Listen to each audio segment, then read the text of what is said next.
a real apostolic church, it will first start with the precursors of prophets. Does that make sense?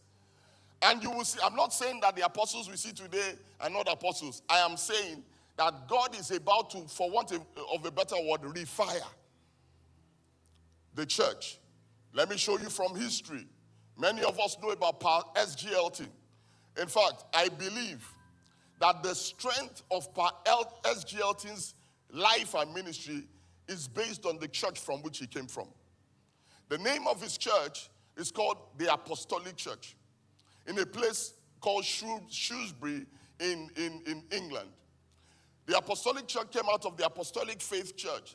And many of us talk about Pa Elton, talk about his ministry, talk about the impact of his ministry.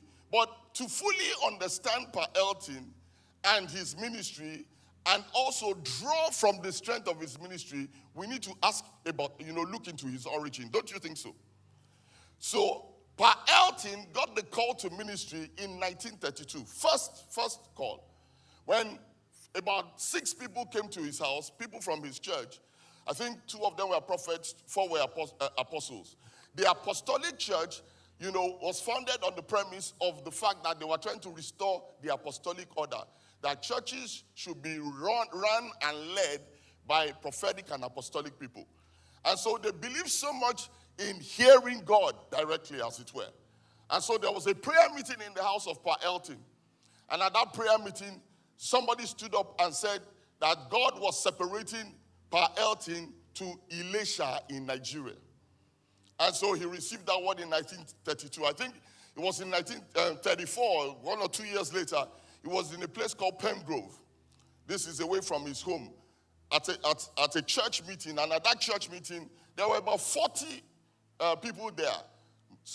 Most of them were apostles, some of them prophets. And again, the word of the Lord came through a prophet that said, separate Elton, S.G. Elton, to the Lord in the work in Elisha in Nigeria. And while that prophecy was coming forth, you know what was happening? In Nigeria, among some people called the Faith Tabernacle, who were offshoots of the apostolic ministry in Nigeria, at that same time, somebody was prophesying, saying, the Lord said, separate unto us Pa Elton to come to be an apostle in Nigeria. And so, after the prophecy was given, apparently a telegram was sent to the church in Pemgrove that this is what was said. And Pa Elton, in his characteristic manner, said, God has already told us. And listen to this. I believe the church will remain weak until we begin to build and start churches on the word of the Lord. Ministries will not last long until we build it on the strength of the word of the Lord. If one man's ministry, I don't know if you know of the ministry of Pa Elton. Many of the men of God we call fathers today sat at Pa Elton's feet in Elisha. And I believe that God is once again stirring the waters. And that from this house in particular, that God will speak and once again send forth, launch true apostles into the various nations. If you believe that, shout a bigger amen.